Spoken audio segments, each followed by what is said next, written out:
Este vídeo é dedicado a um dos nossos comentaristas mais dedicados. No rigoroso inverno de 1915, 400 mil sérvios tentaram recuar pelas montanhas da Albânia e de Montenegro. O que ocorreria seria a maior tragédia nacional da Sérvia, o Gólgota albanês. Centenas de milhares de pessoas morreram nas condições mais severas. No vídeo de hoje, vamos abordar os horrores da Grande Retirada. Pode ser útil começar pela Primeira Guerra Mundial, iniciada pelo assassinato do arquiduque austro-húngaro Ferdinando por sérvios bósnios. O assassinato foi motivado pelo nacionalismo e pelo desejo de libertar a Bósnia e Herzegovina do domínio austro-húngaro. A morte do arquiduque Ferdinando é considerada o estopim da Primeira Guerra Mundial, após o Império Austro-Húngaro declarar guerra ao Reino da Sérvia, responsabilizado pelo assassinato. Com esse conflito inicial, a rede de tratados e alianças entre os dois países trouxe outras nações para a má guerra. A Primeira Guerra Mundial ocorreu entre a Tríplice Entente e as potências centrais. A Sérvia era aliada da Tríplice Entente, com Grã-Bretanha, Rússia e França. A Áustria-Hungria era aliada das potências centrais, formadas por Alemanha, Império Otomano e depois Bulgária. A rede de alianças mergulhou o continente em uma guerra total, mas a Sérvia seria o palco das primeiras batalhas do conflito. Em julho de 1914, o exército austro-húngaro invadiu a Sérvia.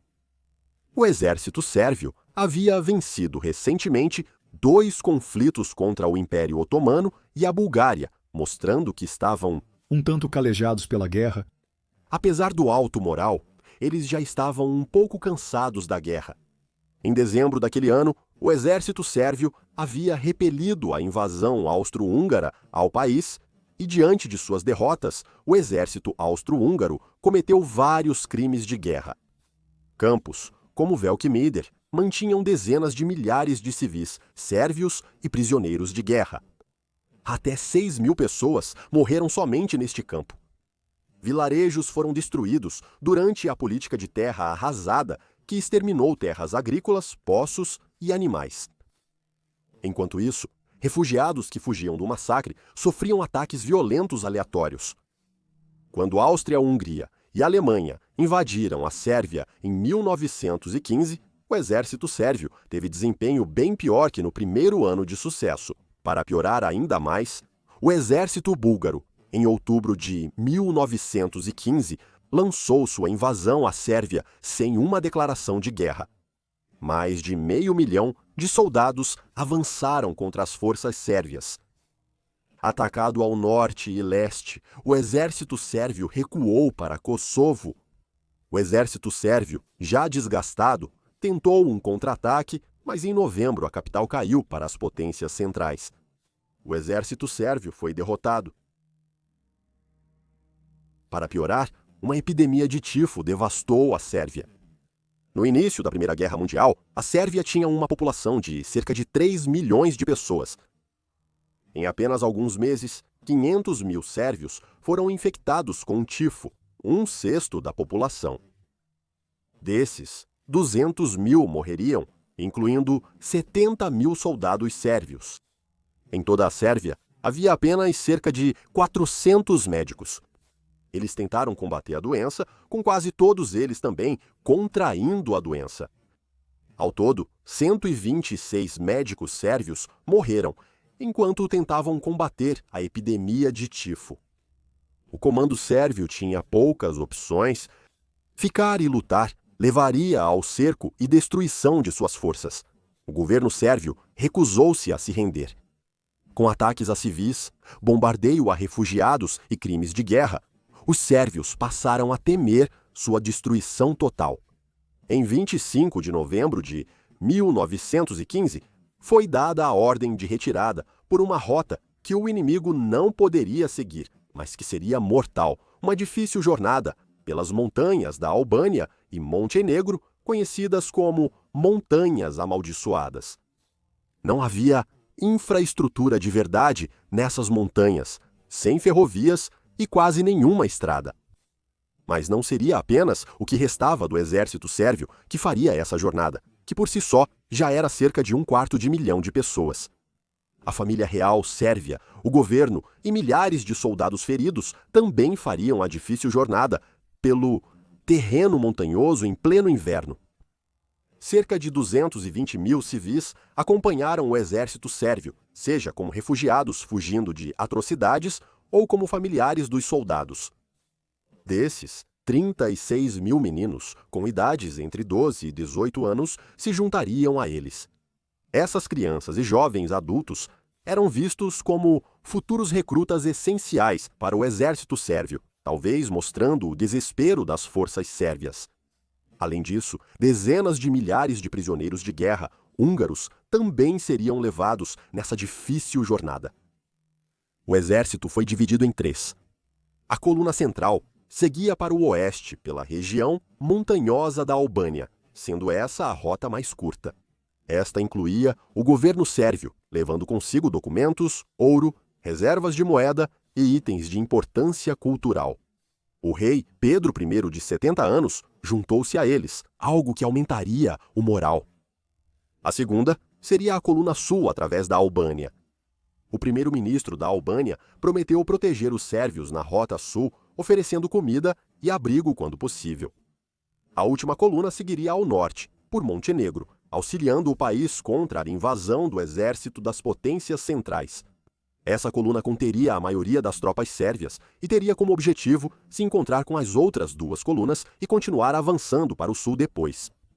Soldados e refugiados enfrentaram um inverno rigoroso que chegou cedo em qualquer rota escolhida. Muitas das trilhas e caminhos nas montanhas ficaram bloqueados pela neve profunda. Tempestades terríveis haviam assolado as encostas das montanhas. Ao longo dos caminhos, era muito comum ver jovens e idosos caídos onde haviam tombado devido ao cansaço ou à fome. Enquanto os gatos eram puxados pelas montanhas, eles reviravam o solo, transformando-o em um atoleiro lamacento, tornando a viagem ainda mais difícil. Uma testemunha da retirada foi o jornalista americano William G. Shepard, que descreveu o seguinte: dizem que quase toda a rota está ladeada por cadáveres de seres humanos e carcaças de cavalos e mulas mortos de fome, enquanto milhares de idosos, mulheres e crianças estão deitados nas rochas e nos arbustos ao lado da trilha, exaustos e sem comida, aguardando o fim. Partes do exército sérvio tinham provisões para só uma semana ao partir. A fome seria um grande problema para os sérvios em retirada. Há relatos de soldados cozinhando cintos de couro para tentar obter algo parecido com comida. Com a comida cada vez mais escassa, refugiados desesperados trocavam pertences por restos de comida. Outro testemunho do desespero veio de um oficial médico francês chamado Major Louis L. Thompson. Ele descreveu cenas em que homens desesperados de fome recorriam a arrancar a carne de cavalos mortos deixados à beira da estrada. Para quem viajava pela rota central, não era só o frio ou a fome que matava. Tribos albanesas lançavam ataques contra os sérvios em retirada. Durante a Primeira Guerra dos Balcãs, o exército sérvio tomou grandes partes da Albânia do controle otomano. Durante a ocupação, soldados sérvios ficaram conhecidos pelo governo autoritário e massacres de civis. Essas tribos albanesas vingaram-se atacando refugiados sérvios.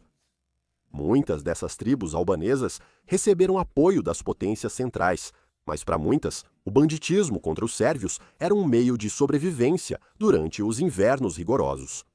Na retirada, centenas morreram por milícias e bandidos albaneses, e muitos foram condenados à morte após perder suprimentos. Eventualmente, os sérvios conseguiram chegar à costa, mas quando chegaram, tentaram contabilizar os mortos, e ao fazerem isso, ficou claro que essa retirada foi um desastre total. Dos cerca de 220.000 civis que partiram, só 60.000 chegaram à costa. Destes, 36.000 meninos, com idades entre 12 e 18 anos, iriam se juntar a eles, e apenas 7.000 sobreviveram para chegar à costa.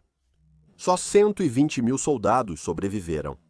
Cerca de 70 mil soldados morreram durante a retirada, com outros 70 mil desaparecidos.